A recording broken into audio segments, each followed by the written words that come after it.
Now, to some of those of you who have been listening to my audios, watching my videos, first of all, I want to thank you very much for your attention and your devotion. I sincerely hope that they help you in regards to your spiritual journey. But I know you probably ask yourself, okay, she's telling me to do X, Y, Z, X, Y, Z, X, Y, Z, and I intend to do X, Y, Z. And I have the drive to do X, Y, Z, but how can I keep this train moving? How can I keep it going? Because if you notice, if you have made a spiritual adjustment in your life and you're changing the way you think and move, you notice that you're coming across a lot of opposition you never had to deal with before when you were in a lesser spiritual state. And sometimes if you're not prepared, then you'll find yourself going back to your old ways because you don't have the tools to deal with it.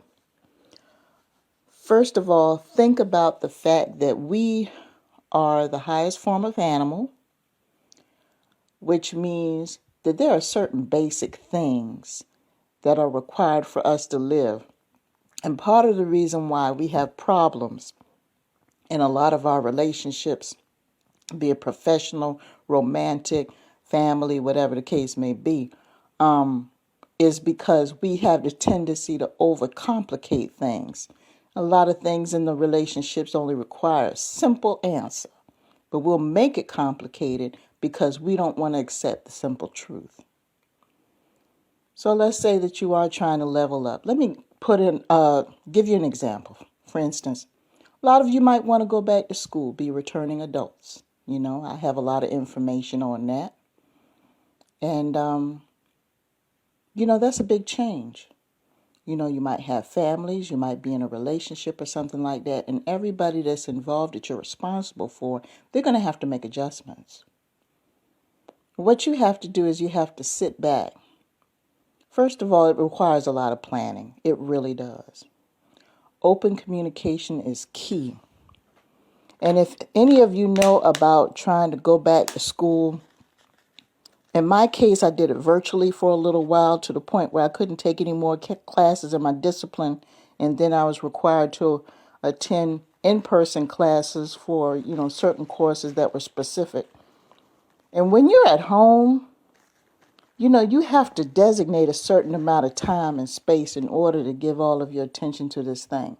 So what you have to do is start compartmentalizing other things in your life so you can be able to fit this new thing in. You're going to have to start scheduling your time for this thing. You're going to have to start thinking about how much energy you're willing to give. If you're putting in 50, 60 hours a week at that job, you might have to just stick to your 40. You might have to cut that back, which means will be an adjustment in income. So if it's a situation where, let's say you don't start school till January and it's September when you make the decision, that gives you a few months to decide what your schedule is going to be and how you're going to work things out. If you're going to be virtual, that's great if you have a family. But also, if you're in one of those households where things are chaotic, you're going to have to designate a certain space and time where you could pay attention to these things. Because if the people in the household are so used to being accessible at all times, you're going to have to explain to them between such and such a time and such a time I'm not available. Or this particular space over here is designated for my school stuff. Nobody should bother with that. Nobody should touch that. I have that organized. Because sometimes you got to kind of push people to be on board with your agenda. If they're people that, that are in your life and they're stationary. These are not people that are going to disappear anytime soon. That's kids, husband, wife, whatever the case may be. They're going to have to make those adjustments. Because a lot of people, when you tell them you're making a big decision like that, they're on board until it's time for you to start doing it.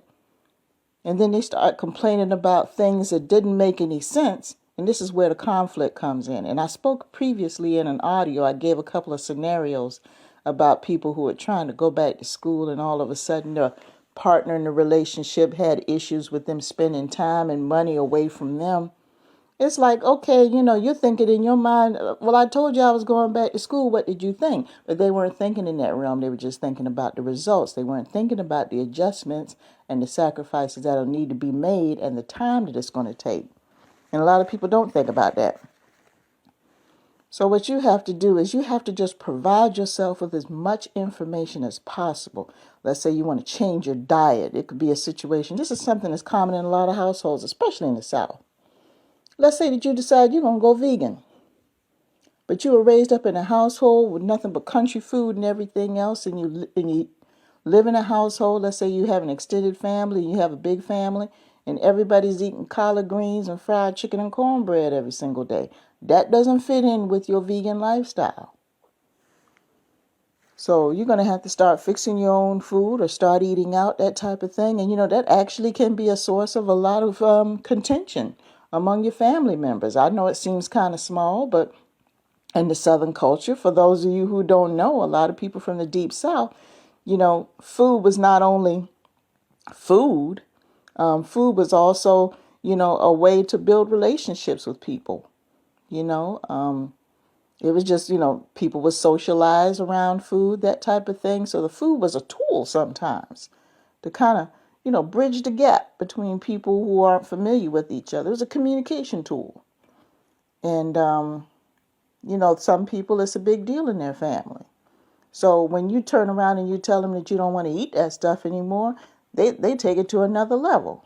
Me personally, I'm like, okay, if that's what you want to do, that's what you want to do. Go ahead and eat what you want to eat. It wouldn't bother me, but there are some people that will be bothered by that. Oh, you've been eating this all this time, and then all of a sudden you're going to decide to do something like this. What's wrong with you? They're taking, all of a sudden they think that you have all these problems. They're going to start questioning your mental state. They're going to question your sexuality. They're going to question your religion just because you decide to change your diet. Something as simple as wanting to change your diet. All of a sudden, everything that you're about, your whole existence is taken into question by people. This is what I mean by taking something very basic and making it complicated. And because of that, their attitude changes towards you, your attitude changes towards them, and there's conflict over something that's very, very simple. What they could have done is just said, okay, be flexible. Because they didn't understand what you were doing, they decided to create conflict. When all they had to do is say, okay, babe, it's good that you're looking out for your health. I understand, blah, blah, blah. And that's it. And that would have been the end of it. But we humans have a tendency to make things too complicated. So when you are making a move like that, make sure and understand and be aware that there might be some people that are very close to you who you never had problems with before. They might have problems all of a sudden. And they're being difficult not because they don't love you, it's because they don't understand what you're doing and they're not taking the time to learn about it. And they feel they don't want to learn about it. And that's what the problem is. So just be prepared in your mind when you make these changes in your life that there are going to be some people that are close to you that might have a problem with it. Be prepared. And I know some people say that's being negative. No, that's being smart, sweetie. That's being smart. Talk to anyone who's made a major change in their life, and they will tell you once they get into details about how some of the conflicts that they had to deal with and some of the struggles that they had to deal with somebody close to them. 9 times out of 10, they probably had that happen. It comes with the territory. So just be prepared for that. Another thing, I think I mentioned this before, is just to make sure that you have a plan. It's always good to write out your goals somewhere, whether it's electronically or in a journal or something like that, some type of outline as to how you're going to accomplish what you're going to accomplish. Day by day, week by week, whatever the case may be, because when you have it written down, and I stated this in an audio before, when you write things down, what you're doing is you're taking what you are thinking and you are manifesting it in ink on paper or pencil, whatever writing utensil you choose to use. When you put it on paper, you're making it tangible. You're making it tangible. So that way, whenever you want, you can go to that journal, you can go to that note or whatever, and you can pull it up and you can actually see it visually. And that gives it a little bit of power. It gives power to it. And that motivates you even further. You ask most successful people, they can tell you that they have a vision board or a journal or a notebook or electronic diary of some sort. They have that. Many successful people have that. And it keeps them going. So it's good to have that. That is a crucial part. If you're going to make any type of life-changing decisions and you have a goal in mind, is to go ahead and start doing that. So if you're not in the habit of doing it, start doing it. Because there are going to be some days where you're going to be tired spiritually, tired physically, and you're going to start to question why you embarked on this thing in the first place. And this is where that vision board, that electronic diary, that notebook comes in handy, because you can pull it out and you can look at it. And it'll help encourage you and help reinforce, the fact that what you're doing is the best thing. But if you don't have that tool to refer back to, then your mind starts playing around with you, because when you're fatigued, your mind plays tricks on you like crazy. How many times have you been tired in a situation and you let your mind mess with you and you wind up making a life-changing decision that hurt everybody just because you were tired, just because you were weary, So it's good to have those little tools of reinforcement to encourage you to get back on track, snap out of it. That little electronic Red Bull, that little written 5-hour energy, something to get that little boost of energy back into you. This little, little written energy drink. Me personally, I'm not into that stuff. If you watch Why I Walk My Testimony, there are certain substances I do not consume because of a past history in regards to that. I just don't touch them anymore. But I'm good with a cup of coffee. And that's my preference. I digress. Just make sure you have those tools handy. And so those are two things that I would encourage you to do. If I come up with anything later on, that'll be great. But first thing, like I said, be prepared for conflicts due to growing pains with people that are close to you. Be prepared.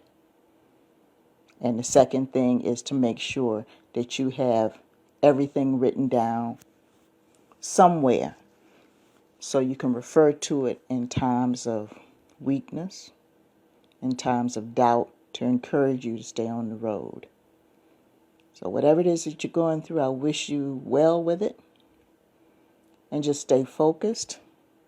And I don't know exactly what it is or who you are, but just keep in mind that, I'm keeping you in my prayers through it. And that you can do it. Peace.